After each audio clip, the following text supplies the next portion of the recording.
igreja para o Senhor? Amém. Gostaria de pedir à igreja para estar comigo o Evangelho de Lucas, capítulo número 18. O Evangelho segundo escreveu Lucas, capítulo número 18.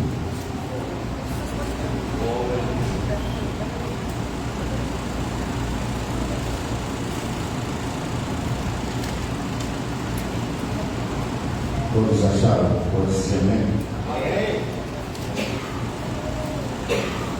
E a palavra de Deus nos diz assim: então Jesus contou aos seus discípulos uma parábola para mostrar-lhes que eles deviam orar sempre e nunca desanimar. Podemos falar isso de novo? Orar sempre e nunca desanimar? A igreja? Sempre e nunca desanimar. Versículo de número 2. Ele disse: em certa cidade havia um juiz que não temia Deus, nem se importava com os homens. E havia naquela cidade uma viúva que se dirigia continuamente a ele, suplicando-lhe: faze-me justiça contra o meu adversário.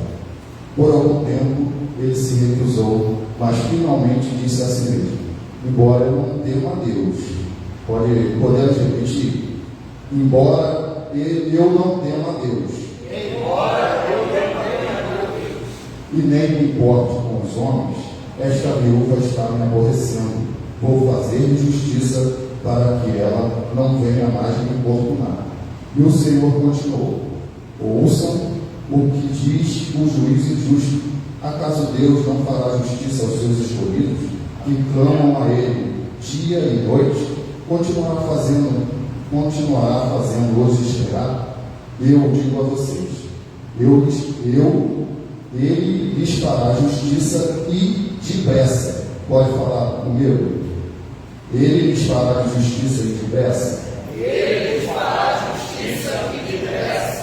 Contudo, quando o Filho do Homem vier, encontrará fé na terra? Quando foi me falado que eu estaria aqui neste dia, foi me separar neste dia, o Espírito Santo já me trouxe essa palavra e desde então eu estava me envolvendo com ela, porque eu, sinceramente, eu temia o que houve neste dia. Houve muitas adversidades. Por quê? O meu celular, eu escrevi muitas coisas, mas organizei no meu celular para me passar para a mídia em slides, para a gente ficar mais, tentar entender o que Deus colocou no meu coração, e meu celular apagou de ontem para hoje. Mas como nós sabemos que o inimigo também trabalha para nos deixar inseguros, eu sei que Deus está conosco, amém? Eu sei que o Senhor preparou também a minha vida para isso. Então aqui nós estamos falando de uma viúva, que o Senhor, ele contando uma parábola, e nós sabemos que parábola ele não fala de uma pessoa específica, ele fala de uma pessoa que quer indicar algo que ele quer ensinar. Então, quando nós entendemos de viúva, nós entendemos que é uma pessoa que é dependente, e como nós vimos, a própria parábola não fala se ela tem marido, não tem filho e nem alguém que por ela. Então, essa parábola também quer nos fazer entender que é uma pessoa que depende de sustento e proteção. Podemos entender dessa maneira? Que essa viúva ela estava dependente de sustento e de proteção. Então, e também me fez entender que ela não só falava com esse juiz, porque, se eu não me engano, e eu peço a mídia que coloque, para me entender o que essa viúva fazia de tanto que incomodou esse juiz, eu gostaria de pedir a mídia para, se eu não me engano, está em primeira carta de Paulo a Timóteo, capítulo 5, versículo 5. Pode a mídia, por favor, me ajudar? Vamos entender que essa viúva não só falava com esse homem em todo lugar que ele ia, mas também fazia aqui uma coisa que essa parábola nos diz, que o Senhor falou que estava ensinando como perseverar e orar. Podemos ver juntamente, eu gostaria que a igreja pudesse me ajudar e lesse o que está escrito nesse versículo. A viúva realmente necessitada e desamparada põe sua esperança em Deus e persiste dia e noite em oração e em luto. Então podemos entender que essa viúva, essa pessoa, qual o Senhor estava querendo que aquelas pessoas que estavam ouvindo ele entendessem que era uma pessoa que era desamparada e tinha a sua esperança em Deus. Amém? E também ela fazia uma coisa que muitas das vezes nós negligenciamos. Por que eu falo que nós negligenciamos? Porque eu tenho vindo às orações dessa casa e tenho visto que, infelizmente, a oração é o culto que menos tem pessoas. Por quê? Porque muitas das vezes a gente pensa que é só orar. Mas eu creio que ao orarmos, duas coisas nós estamos fazendo. Primeiro, nos santificando. Segundo, se mostrando a Deus. Quando nós somos reconhecidos, conhecidos por Deus, Ele começa também a saber quem nós somos. Então, eu creio que, porque pode ser que alguma pessoa lá fora, não sei, pode pensar assim, mas o Márcio está sempre na igreja. Talvez, como minha esposa uma vez falou, rápido de igreja. Não, prefiro estar na igreja, porque eu preciso ser conhecido pelo nosso Deus, porque eu preciso que Ele realmente cumpra o querer dele na minha vida. E muitas das vezes eu vou precisar de um milagre, eu vou precisar de uma intervenção de Deus, eu vou precisar que Ele intervenha naquilo que eu não posso fazer, e eu tenho um testemunho para isso, E voltando ao que nós queremos entender e passar para a igreja nesta noite, falando dessa viúva, diz aqui a palavra de Deus, que ela, por tanto incomodar aquele juiz, que nem temia a Deus. Nós vimos que ele não tem temor a Deus. Ele não é porque ele temia a Deus que ele deu a sentença para aquela mulher. É porque eu não acredito que ela falava com ela sempre, porque a palavra de Deus também diz em Mateus, eu não me lembro agora, mas estava no meu slide, que em Mateus diz que não é por muito falar que nós vamos receber o que Deus tem para nós. Não é por vãs repetições que Deus vai nos atender.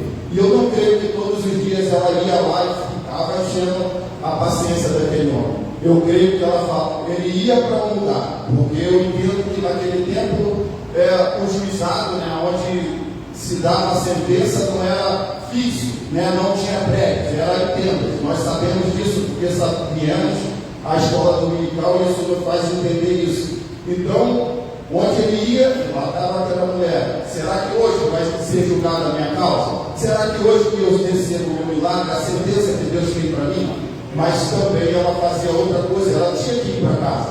Então o que ela fazia em casa? Apresentava ao Senhor, apresentava aquele homem como um homem que não temia Deus. Talvez ela pedia aquele homem a Deus para ser conhecido por aquele homem. Talvez ela fez como Jó. Jó foi, o cativeiro dele foi mudado quando Deus mandou ele orar pelos amigos. O cativeiro de Jó foi mudado porque ele orava pelos amigos. Então eu creio que ela também orava por aqueles que talvez também estavam na mesma condição que ela. Então isso me faz entender que não é por causa, nós não viemos somente orar por causa da nossa causa. Hoje eu não tenho uma causa, não vou à igreja porque eu não tenho por que orar. Não vamos orar pela igreja, vamos orar pela volta do nosso Senhor. Vamos orar pelo nosso parente que ainda precisa conhecer o Deus que a gente serve. Não somente porque talvez a gente olha, lê na palavra de Deus, não, nós temos que fechar a porta, fechar nosso quarto e orar em secreto, mas também em secreto Ele nos responde sim, mas Ele também quer que nós venhamos a ver uma igreja unida em oração, sempre por uma causa que não é nossa, mas é do mundo inteiro. Será que aqueles que não conhecem o Senhor não querem saber o Deus por que tanto nós viemos a Ele?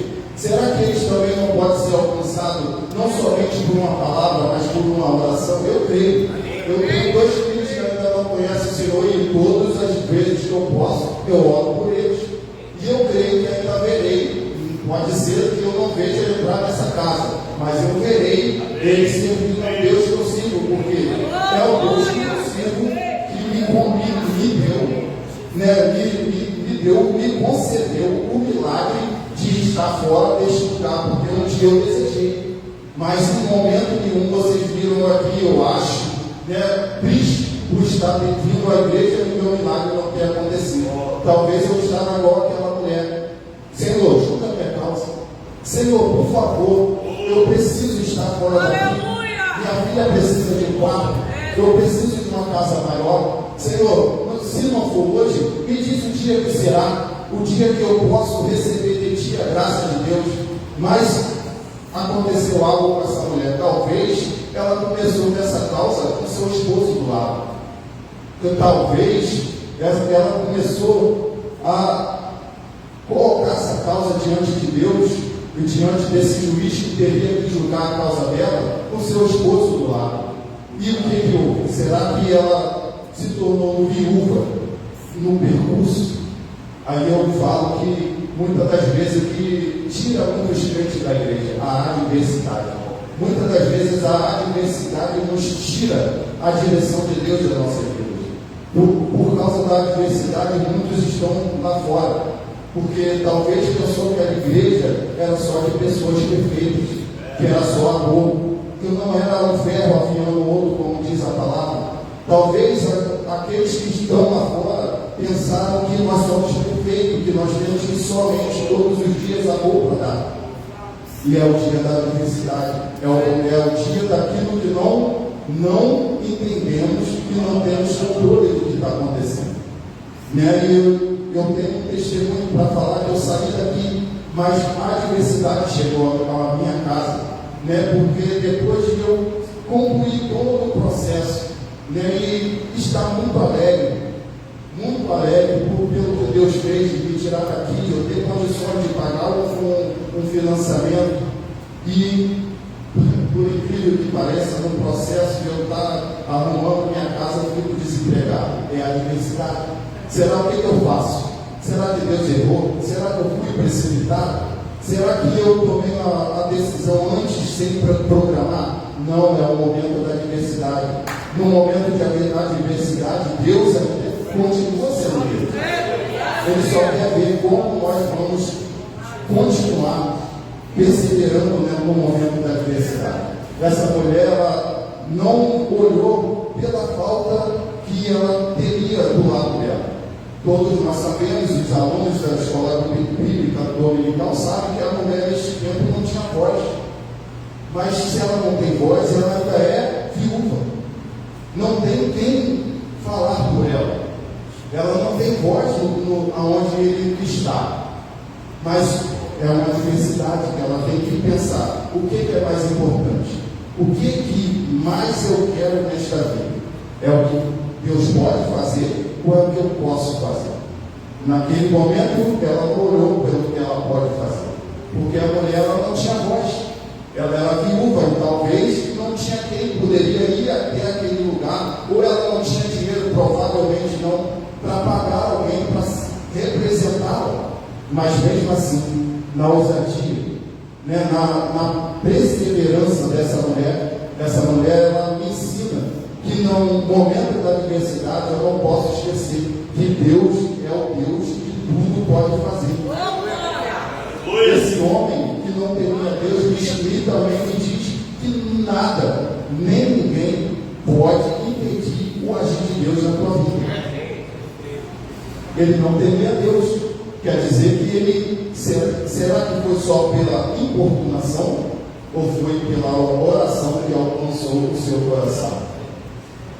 Nós estamos aqui, iniciamos uma campanha, hoje é o 8º dia, se eu não me engano, e será que nós paramos para pensar o que é ressurreição? Eu gostaria de pedir também a mídia, pelo que ele disse, eu pedi ele para colocar lá, o significado de ressurreição. Coloca aí, por favor. A igreja poderia ler para mim, por favor? Ressurgimento, renascimento, renovação. Amém. Então quer dizer que é uma coisa que tem que ressurgir na nossa vida. Alguma coisa que talvez pela diversidade nós deixamos para trás. Talvez pelos anos que nós temos, nós deixamos e achamos, não, isso não é para mim.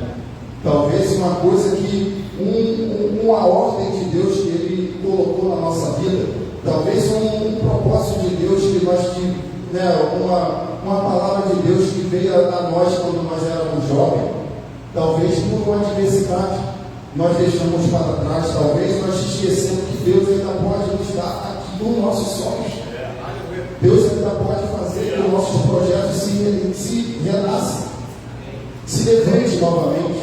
Nós podemos receber aquilo que Deus falou lá quando éramos crianças, talvez quando éramos jovens, mas passou tanto tempo, tanta coisa, mas Deus ainda é Deus, e o que Ele está precisando é só que você persevere em oração, que você se apresente, que nós nos apresentemos a Deus, que nós viemos a não continuar fazendo, porque o que nós fazemos não está nos dando resposta. Então, o que nós temos que fazer? Um novo caminho. Se nós cometermos os mesmos delitos, as mesmas coisas erradas, fazemos as mesmas coisas erradas, será que nós semeamos as mesmas sementes e vamos colher coisas diferentes? Então é tempo de nós semearmos sementes novas. Se nós queremos realmente uma ressurreição na nossa vida, na nossa vida ministerial, financeira, de sonhos, de projetos, de planos, nós precisamos fazer como essa mulher. Se nós precisamos perseverar em oração e se apresentar mais ao nosso Deus. Deus precisa de nós, sim. Deus precisa de nós. Ele precisa que a glória de Deus esteja na nossa vida. Se você recebeu o que Ele falou que quer te dar, a glória de Deus vai descer sobre você. Se você receber os teus sonhos, a glória de Deus estará sobre você. Então é o que eu te falo nesta noite. Que nós possamos, nessa noite, não se mover pela adversidade. Eu gostaria também de, pedir a ele, botou junto ali, que nós soubemos o que é essa adversidade. Ele botou diversidade, mas é adversidade. Adversidade é aquilo que não controlamos, é aquilo que nós não podemos mudar. A adversidade é aquilo que vem sobre nós que a gente não esperava, mas a adversidade vem para mudar a nossa direção. Se nós não tivermos perseverança, se nós não conhecemos o Deus que nós servimos, se nós não sabemos para onde nós vamos, se nós só sabemos para onde nós vamos, nós continuamos o mesmo, de fé em fé, de glória em glória, como diz a palavra. Nós não nos desviamos de momento algum, porque sabemos que não há nada que possa impedir o agir de Deus.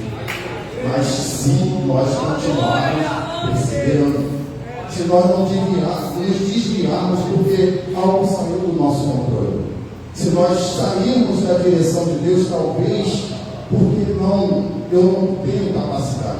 Essa mulher não tinha voz, e ela falou com um homem que não temia Deus, e esse homem deu a sentença para a vida dela. E aqui o Deus ainda fala melhor para nós. No versículo 6 ele diz assim: ouça o que diz o juiz injusto. Acaso Deus não fará justiça aos seus escolhidos, que clamam Ele dia e noite? Será que Ele não quer que nós clamemos a Ele dia e noite? Será que Ele não quer que nós nos reuniremos, Senhor, em toda obra de oração? Imagina uma igreja reunida. Imagina a glória de Deus dentro dessa casa. Imagina o teu parente ou um conhecido entrar por essas portas, ver uma igreja reunida, e ele que não andava, que não via, ele andar, ele ser curado. Eu tenho essa fé, mas não é a gente clamando pelos nossos problemas, andando pelas nossas adversidades, não é a gente se desviando do caminho que Deus tem para nós, que nós vamos receber aquilo que Deus tem para nós. Eu creio que Deus ainda irá fazer muita coisa na minha vida, porque não é a adversidade que vai me voltar. Não é porque o meu filho ainda não recebeu de Deus aquilo que eu espero, porque a palavra de Deus me diz que Ele pode fazer sem demora. Então eu creio que ainda, os meus filhos ainda estão no tempo de Deus. Eu creio que eu ainda estou no tempo de Deus. Eu creio que você está aqui porque você ainda está no tempo de Deus. Eu creio que cada um que tem vindo aqui com o seu propósito, com aquilo bem definido, sabendo o porquê está aqui, e que Deus iria dar uma palavra para você mudar de direção. Se você realmente decidir ouvir o que tem sido falado e cumprir com aquilo que tem sido falado, Deus irá fazer. Eu creio que esse dezembro de 2024, o culto de agradecimento será um culto de gratidão ao Senhor. Eu creio que será muito milagre para ser contado. Eu uno a minha fé a você. Eu uno a minha fé a quem crê realmente que não é somente um propósito, não é somente uma campanha que Deus levantou nesta casa. Porque até isso Deus faz. Ele está se movendo em nosso favor. Ele está falando para nós que é tempo de ressurgir aquilo que Ele falou que vai fazer na nossa vida. É tempo de Ele fazer aquilo que Ele nos propôs e falou que ia fazer. Mas como nós temos que continuar direcionando para outro lugar a nossa fé? Não é pelo que nós entendemos. Temos que ter uma nova atitude, senão no ano que vem irá levantar uma nova campanha e a gente vai ter a esperança renovada. Mas o que isso vai nos dar? Se a gente não mudar a direção e fazer novamente de uma outra maneira. A palavra de Deus diz que nós vamos colher aquilo que semearmos. E o ano está começando. E eu tenho uma certeza que será um tempo de muita colheita neste lugar. Eu sei que eu vou receber a minha. E eu sei que eu vou contar mais milagres nesse lugar. Porque o Deus que eu sirvo não dorme. É aquele que pode todas as coisas. É aquele que não há impossível para Ele fazer. Não há impossível que Ele não possa fazer. Então esse Deus é bom a servir. Mas é de qualquer maneira? Não. Porque muitos morreram por causa da causa que Ele proclama.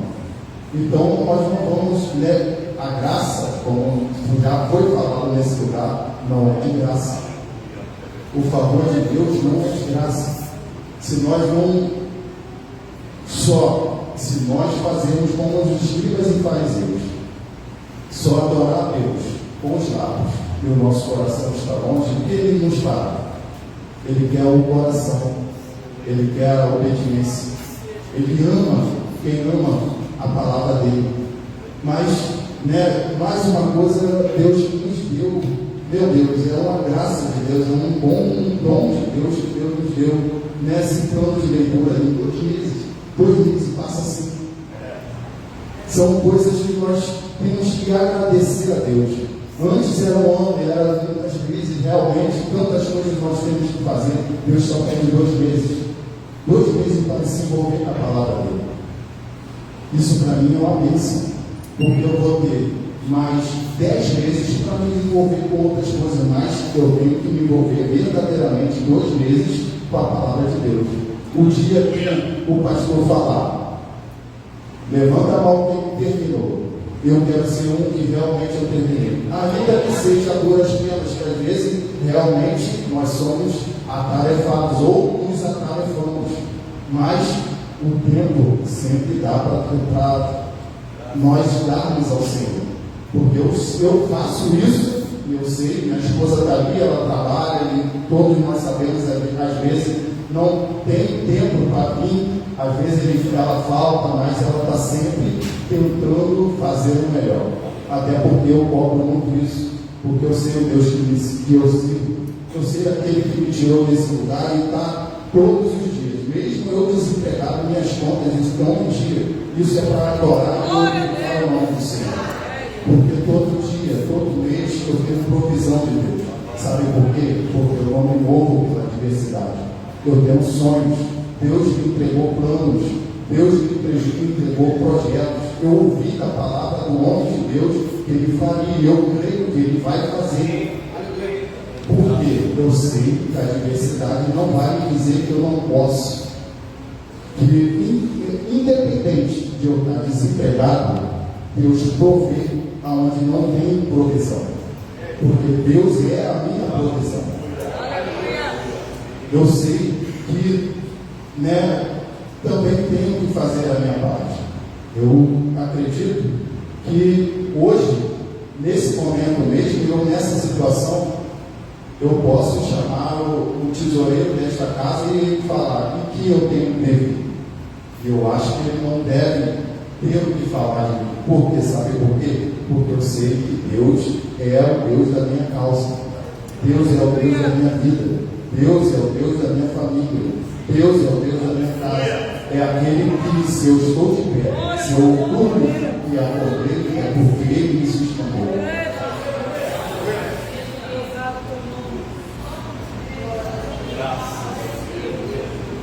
Eu gostaria sim de me unir a você neste ano e nós nos alegrarmos em dezembro. Eu creio que nossos pastores, eles também se alegram quando ele vê que realmente não foi só mais um ano que se levantou, só mais uma campanha, mas Deus fez um milagre nesta casa. Eu creio que será tempos que filhos voltarão a este lugar. Eu creio que será tempos de milagres, de portas abertas. Eu creio que será tempos que o nome do Senhor será glorificado neste lugar. Eu creio que, se você crê comigo, que será famílias entrando neste lugar. Teu filho, teu esposo, eu uno a minha fé à sua. Eu creio que esse ano, se você acreditar, você também pode sair desse lugar. Eu creio que se você realmente tiver a tua fé ligada à nossa fé, tu também pode, através do mover do Espírito Santo de Deus, receber aquele imóvel que você quer, aquele carro que você sonha, mas e se vier a adversidade antes do milagre, como nós nos moveremos? E se a adversidade dizer que nós não podemos? Será que nós vamos fazer como essa viúva? Será que nós vamos perseverar na fé? Será que nós vamos ter que esquecer esses 8 dias, 13 dias, se eu não me engano, que nós vamos estar nessa campanha? Porque depois desse primeiro mês vai vir mais 11. E o que nós faremos nesses 11 meses que nos restam? Será que nós vamos esquecer de tudo que foi falado, de tudo que foi profetizado, de tudo que Deus falou neste lugar? Nós recebemos muitas palavras, muitas coisas que Deus liberou neste lugar, mas muitas das vezes, ao sair deste lugar, a gente se perde, a gente esquece, a gente simplesmente acha que Deus não, isso não é para mim. Aquela viúva poderia falar, não, agora eu não posso, agora meu esposo já é morto, e o que eu vou fazer? Caramba, aí como posso fazer se ele não ouve as mulheres neste lugar? Não, ela não olhou porque ela não podia, ela olhou para a grandeza de Deus. E tem mais uma coisa, eu gostaria de que o nosso homem de Deus que está aí na mídia colocasse para nós finalizarmos o versículo 8, por favor. E eu digo a vocês, Ele lhes fará justiça e depressa. Contudo, quando o Filho do Homem vier, encontrará fé na terra. O Senhor Jesus está às portas. Já vivemos tempos difíceis. Se eu não oro, se eu não leio a palavra, certamente eu não tenho fé no Deus que tudo pode. Aquele que voltará e buscará uma igreja gloriosa, adornada, que realmente aguarda Ele como noivo e não como ladrão. Que não seja uma surpresa quando Ele retornar. Que não seja, nós não viemos a nos pegar fazendo outra coisa. Que não seja aguardar o nosso noivo. Se nós estamos neste lugar, porque verdadeiramente nós cremos que Ele está às portas para buscar uma noiva adornada, aquela que aguarda, aquela que anseia. As mulheres que casaram aqui, eu sei, que muitas estiveram nervosas. Tivemos ali o último casamento, ou era notório o nervoso, o quanto ela queria que aquele momento chegasse. E nós, como igreja, como nós estamos esperando o nosso noivo? Será que nós estamos esperando realmente, vai chegar algum dia? Ou estamos, como a Bíblia diz, de tanto tempo que está demorando, vai ser a qualquer momento. Mas como nós estamos preparados? Como nós estamos preparados? Como nós estamos com o coração? Qual o sentido do nosso coração? De qualquer maneira, se você não está com o coração pulsante, temos exemplos aqui, mulheres, então já sentiram isso, sabe como é? Se nós não estamos com esse sentimento de muita vontade que isso aconteça logo, porque vai ser um tempo de paz na nossa vida, vai ser um tempo de alegria, não haverá mais dor, não haverá mais tristeza, não haverá mais morte. Sabe o que é isso? Vamos nos alegrar com Cristo pela nossa eternidade. E como nós estamos nesta casa nos movendo pela diversidade ou pelo mover de Deus? Se é pela diversidade, então nós realmente vamos viver pelas adversidades. E a adversidade ela só tem um poder, nos parar, nos tirar da direção de Deus. Esse é o poder da diversidade. Mas se nós temos um Deus que é além da nossa diversidade, um Deus que ele permite também a diversidade, que o diga Jó.